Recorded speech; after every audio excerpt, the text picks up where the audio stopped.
it looks like it's recording, but it's going to stop in a second. It's got the flashing light, but it's like very difficult to record. The bad part is that Pamela records video as WMV. I'm not sure. It does. Okay, it doesn't really matter that much to me because I convert it anyway. You have to convert it. WMV is very hard to convert. What did you saying it converts it to? What? What are you saying it converts it to? It's a drag to convert WMV to anything, and WMA. You're saying okay, yeah. VVV. Okay. WMV is a ripoff of Real Player, which is also a bitch to convert. You love this. Okay, for some reason it is called recording, but I reckon it's going to stop after 3 minutes. But see, part of the problem was because they had just given up on AVI, because they didn't have those accelerators, and no computer in existence could play an AVI on Windows. Yeah. They went for the Real Player system to rip it off, and it has no standards. It has no. WMV has no frame rate. It plays it as fast as it can. Yeah. AVI, as a ripoff of QuickTime, has a very rigid frame rate. You know what I mean? WMV doesn't even have a frame rate because that was the video. Well, I could say video should be like that, but I mean games. If you're writing. Games you want the little information. It's out as fast as it can, and you have a separate thing that sets it to the frame rate. No, frame rate is extremely important.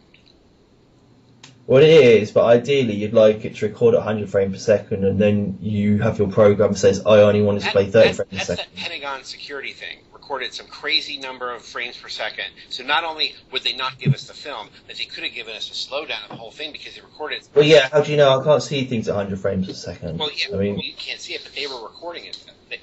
Yeah. I mean, because you're they bragged about the quality of the camera. I guess to tell us that there's tons of footage and they won't give it to us. But it's true too. That the details on the camera are available. Yeah. We're talking like the cameras they use in Formula 1 Grand Prix and stuff. Well, this is just a security camera at the Pentagon. The one that caught that missile or whatever the hell hit the Pentagon. Oh, that thing. That was in Iron Man 1984 or something, some cartoon series. They had a missile hitting the Pentagon, same location actually, but it was on the inside or on the outside. I thought you might have got the link on Facebook. I get bored of that sort of stuff because earlier on it had like commission to find out where the money went. They had formed this commission. No, I know this is one of those things where it's predictive programming. And they told us about it already. And it was a cartoon of Iron Man, and maybe 1994 Iron Man cartoon, and it does show a plane hitting the Pentagon, same location pretty much, where on a wing, hitting one wing, but it hits it on the inside of the Pentagon rather than the outside of the Pentagon. Earlier on you see missiles hit the World Trade Center, which is basically they depicted it as like two twin skyscrapers. It's in the same episode, but I mean, Can you figure out the episode? I've got it. It's in my Facebook in the history. I can find it. It's not difficult. Look at your episode guides. It will probably be in my YouTube watched history. What's the name of the show? Iron Man, huh? It's Iron Man. Yeah, the Marvel thing. Okay. Yeah. I mean, like Iron Man's got these obvious Jesus Christ references as well. I mean, I was going to I'll save it for a show because nobody will realise it, but it's fucking obvious anyway. I mean, he's got the It's obvious to you. You've got to explain this stuff. It's not obvious to other people. Well, yeah, that's what I'm saying. That's what I'm getting to. Because he's got the stigma in his hands. That's what his fireballs, which makes him Magi as well.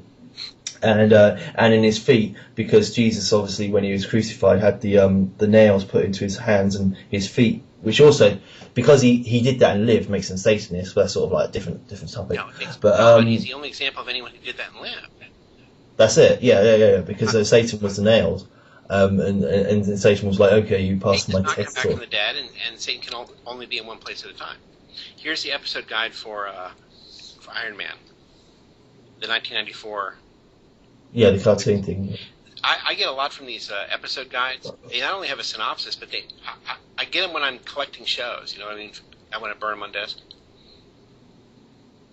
there's a little toggle, and you can get from the full descriptions to just the list on this page. You can get a plain list. Okay, Iron Man TAS, the Grim Reaper wears a Teflon coat. And it's episode 1 of 2. It's uploaded. Oh, you're doing it from YouTube. Look at this page tab link you have. And there's a little toggle up there. It says right next to where it says newest first. There's a little two icon toggle, and it goes right to the list instead of the descriptions.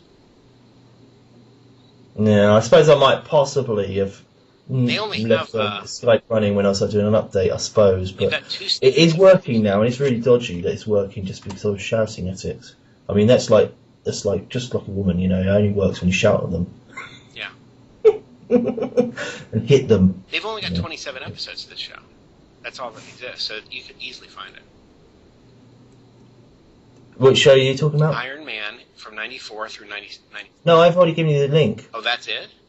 Yeah, Iron Man TAS Grim Reaper wears a Teflon coat.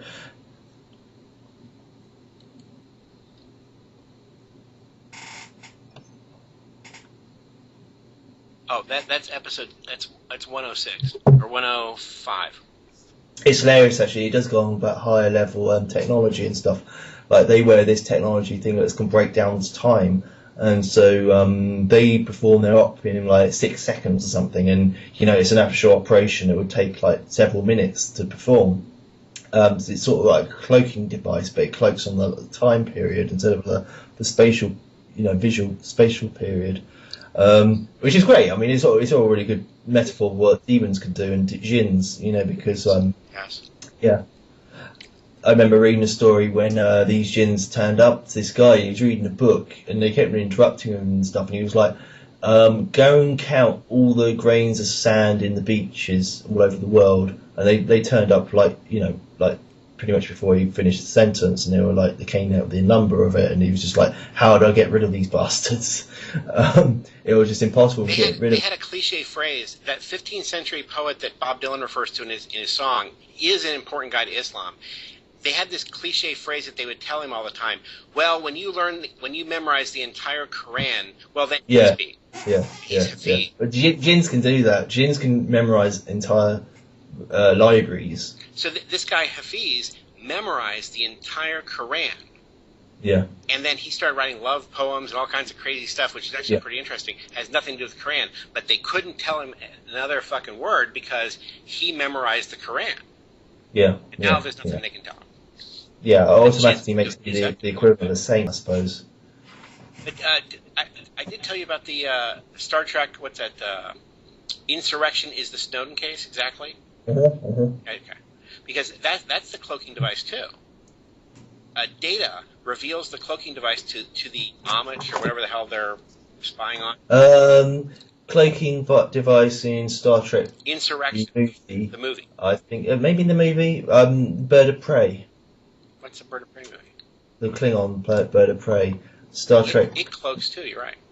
Yeah, and what is the Bird of Prey? It's the Golden Eagle. Well, that's a Bird of Prey, yeah, because you know what I'm getting to. So it's the American Eagle, yeah. How the eagle is a sucky little. It's yeah, but it's an interpretation of the Roman eagle, and it's basically saying like how America is the Roman Empire, and it's using the Bird of Prey as a way of disguising that, because you know, like how they managed to put people on the moon and nobody figured out the eagle was landed, was the Roman eagle was landed. You know, nobody actually twigged that. That's your Masonic.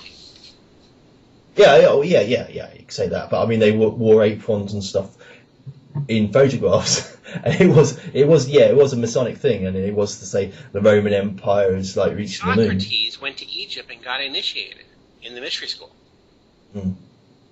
But that's not even any news anyway, because I actually copied that thing off the Roman eagle has landed off an episode of the Tomorrow People in the 70s, and he said maybe I'm paraphrasing on this bit, but he was like, you know, all they missed out was one word. You know, all they needed to say was the Roman eagles landed. You know, when they said the eagles landed, all they needed to say was the Roman eagles landed. They just missed that out, and that's a cloaking device.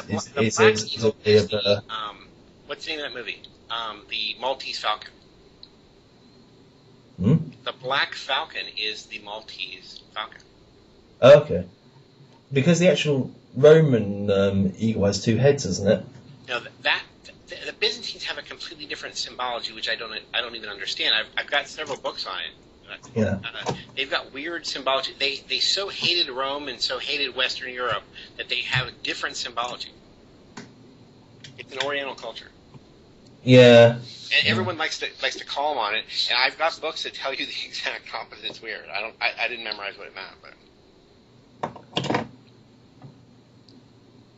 Yeah, so anyhow, earlier, we take the whole planet's population to like try and beat up a baby because they couldn't kill the baby because the baby lived because that's what you've got the Antichrist. That's what the Antichrist thing is about. Like received a fatal head wound and yet lived because the Antichrist can live through multiple generations.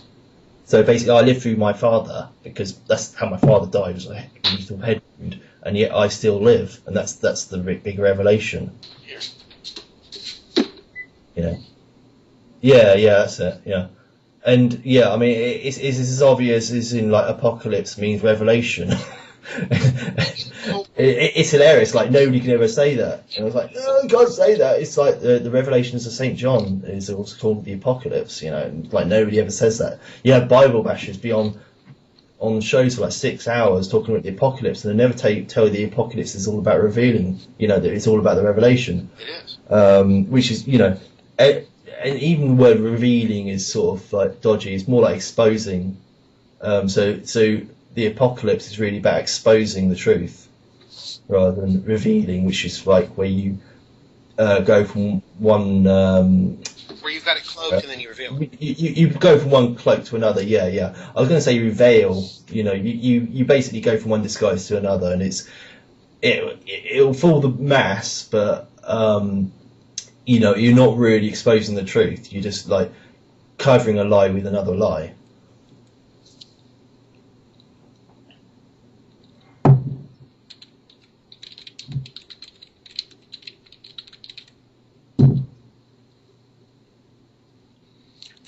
You can get the Oxford English Dictionary as in that star dict format, which is the dictionary online thing. Shame I can't change my avatar. just a comedy value. Yeah, this Logitech webcam is really cool. If you got the money, you ought to get it because it follows your head around and stuff. Here's the best one I ever bought. This one is really great. And this has its own driver. You don't need a driver. It's like something from the 70s. It's this little thing. It's called. Yeah. Stupidly, it's called Am Mage. Yeah. It spells image. Yeah, image. Yeah, I am Mage. I'm a mage, the ego. Well, you can't be that much of a mage if you still got an ego. Well, no, the I is because the mage or magus has to go through the total destruction and annihilation of the ego and dissolution was the other word I was thinking. Is that when I read Aleister Crowley and he was like boasting, he wrote in his story in one of his books, I have achieved the total annihilation of the ego. And I was like, well, how can you be writing that? I mean, literally, in physical reality, you can't actually write that. Even on the episode on ego. called Freak for a Week.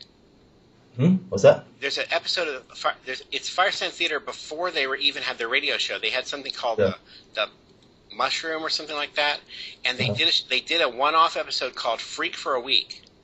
Yeah. And he does kill his ego, and he talks about it in those exact terms. And it's actually one of the most brilliant shows ever. Yeah, okay, that's cool. Yeah, because the ego is the great I am. It's when you stop being just yourself and you become more like a conduit for something greater than yourself. It's like the difference between understanding it's the difference between understanding spirituality in a theoretical level and actually being that channel. It is destruction and annihilation of the ego, and even when the ego comes back, you see it as more like a computer program, like something you use as a convenient way of communication. It's not actually the definition of who you are. You find that the ego is just a social construct. But this episode has a lot of import for us because what's happening is he realizes what a mistake he had been fighting to be the greatest underground '60s kind of publisher of newspapers or something like that, and he realizes what a I mean, like some of the people are trying to be the greatest truther ever, you know. Mm. And it has a lot of, I know that, yeah. And he finds himself pushed out of publishing by the syndicate and a whole bunch and then he eventually kills his ego and he reaches Bardo 4 or something, I don't know. Yeah. But they're mocking all that. These are the greatest mockers of this whole new age and everything. You need mockers in order to end a phase. I would say destroy, but there's probably a better way. They started destroying it in 1967, probably. But that was point, like the Manson family. They were like the counter hippie movement. They were against the hippie movement because the hippie movement. I mean, hippies are just disgusting. They're just like the end of everything. I mean, yeah. I mean, it's like people think hippies are lovely until you actually have to live with them. There was a Death of Hippie March through Haight-Ashbury, you know, the corner of Haight and Ashbury. They killed that concept of the hippie in 1967. They had a coffin. They're carrying a coffin down the street. Yeah. And they kill it. And then after that, the marketing of the hippie thing, they couldn't overcome that. And every stupid jerk from Nebraska had to come down there and become a hippie. And they couldn't even. That's why they all moved to Humboldt County, you know, way north in California. Well, what I liked about the Manson family, sort of like not really studying it, but like studying what their philosophy should have been, because I knew obviously I'm in England, and so any intel from America is corrupted. No, it wasn't to do with that. It was to do with them being as counter to the hippie movement, and you know, because the hippie movement's all about flowers and stuff, and so I was like, that was all posing. He was constantly pushing.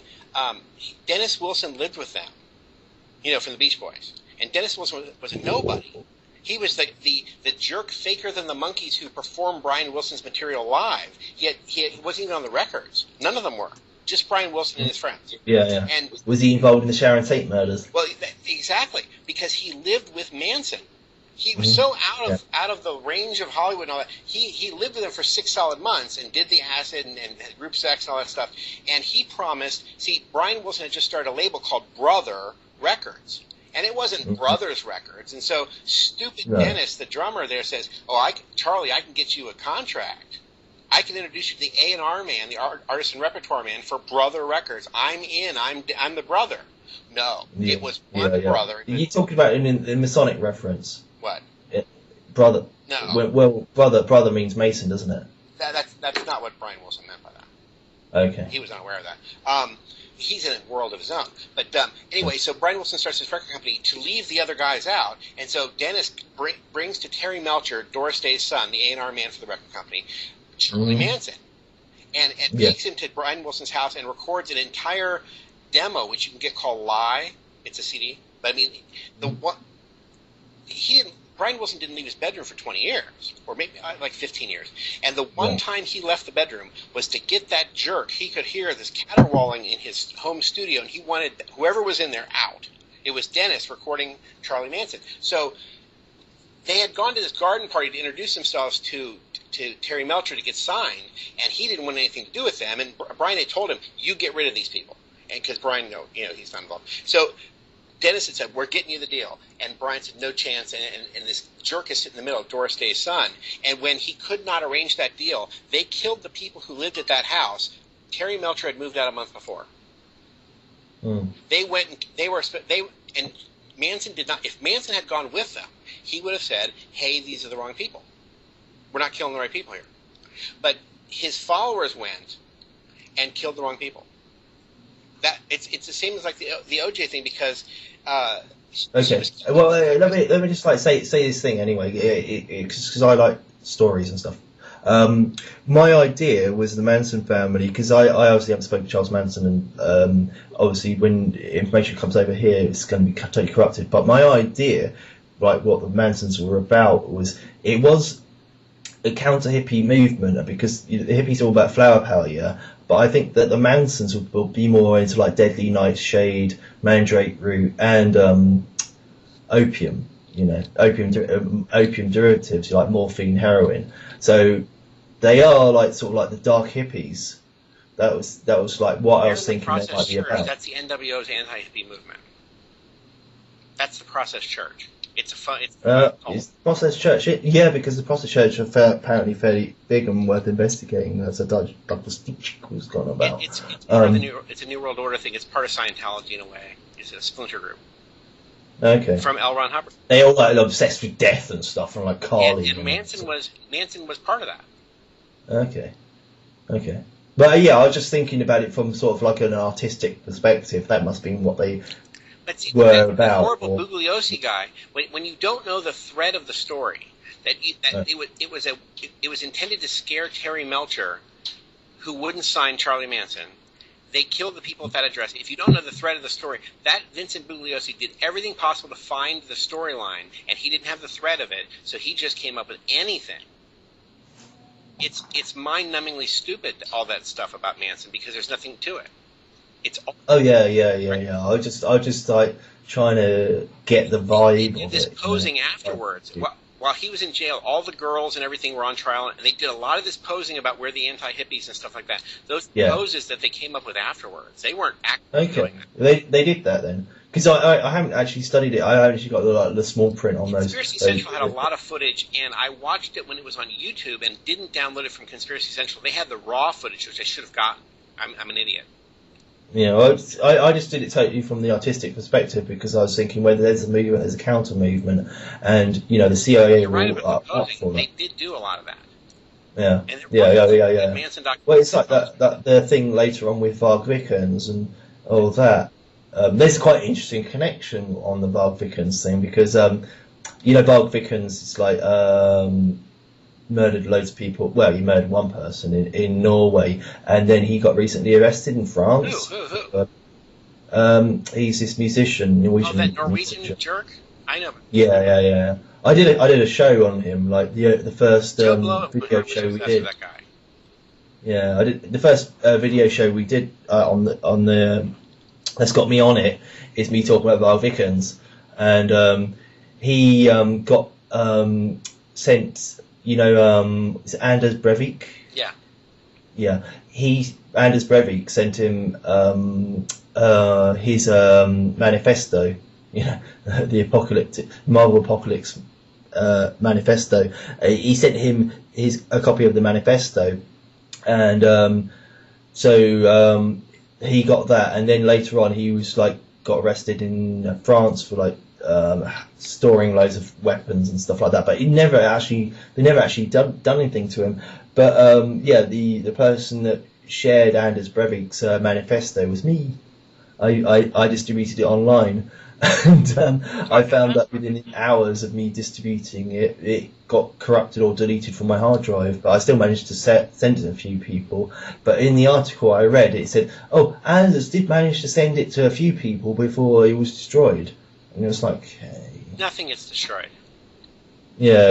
I know it was a bit strange because any sort of investigation would be like, well, there's obviously a little link to Maggot on this one because who's in all three of these things, distributing Breivik's material, doing I didn't mention this earlier, doing a blog post about Anders Breivik, where it shows that photo of him in court and he's got the stubble around his chin, and it's done just like what do they call it, Captain the Guard or whatever. It's on my blogspot page and magator.blogspot.com. And he's got the same thing as the chin guard they wear. He was dressed up in an imitation of that, and the captain of the guard or whatever, captain of the Royal Guard, captain of the Cannoneers or whatever, he looks exactly like Anders Breivik. And I put the two photos next to each other, and it was like, is this Anders Breivik on an adventure? Because if you look up the word adventure, it means to venture outside your body. Yeah. And so this is this, Anders Breivik, his clone, I suppose you could say it was like that. Is this double? But the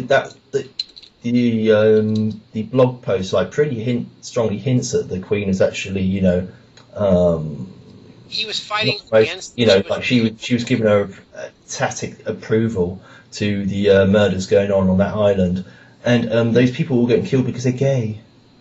And Breivik was I'm not saying no to that. Breivik was fighting against the multiculturalism. There actually were Jewish groups in Norway doing that, and that was the group he shot at. And it was a Jewish operated thing to bring multiculturalism to Norway. They insist on multiculturalism everywhere but Israel. Where they will not allow you to marry a Chinese person or something like that. I heard Israel's a communist government as well. There's a great song on the Yes album where John Anderson talks about he breaks down a venture, which is also an adventure. He does it several different ways. And adventure, yeah. But that AD prefix is really important. Well, I wrote villains always search for vengeance and heroes always seek justice. Because a villain is always feeling that they're wrong. Is unfairly accused, and he has to go. He proves that he's innocent. Yeah. They discredited whatever the one-armed man. But if you want to learn more about Manson, that Tex Mars was his second in command. Tex Mars was the guy he sent to go scare Terry Melcher. Okay. And he took all the girls and scared Terry Melcher, and and the guy moved out. It was a rental. He moved out a month before. And they panicked and didn't know what to do. And these girls there's a lot of footage available. I've got to find a lot of it. Charles Tex Watson is the guy who did do the murder. So Manson is there because of their bizarre rantings. He didn't even kill anybody. Yeah. I'm linking. Yeah, I know. It's bizarre. He's in prison indefinitely, and he didn't even murder anybody. It's possible he killed a ranch hand at the Spawn Ranch, but they couldn't prove that. He's just there as this like insane clown. Yeah, it's like a political thing. They couldn't really get the right people, and Tex Watson is free walking around. He's one of the people who did the killing. Mm-hmm.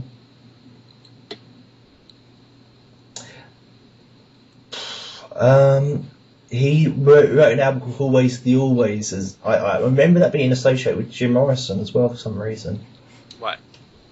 Always of the Always. I haven't really studied Jim Morrison's stuff, but I thought there was some connection between. There's a lot there too. Yeah. You realize he's the son of Admiral Morrison, the guy who covered up the. What, Jim Morrison? Yeah. Who did the Jesus Post as well? Yeah. He's not only involved in the USS Liberty, he's involved in the Gulf of Tonkin fraud. Yeah. After committing the Gulf of Tonkin fraud, he then was moving back towards Europe, where he became the head of NATO, and he stopped and covered up the Liberty. Yeah.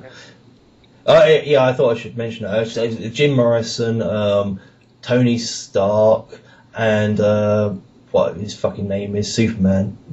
What his real name is. They all do Jesus Christ impersonations, and it's like quite deliberate. And that's sort of like confirming what I wrote in a blog thing. It's like where Jesus Christ is somebody who's kept in the media spotlight.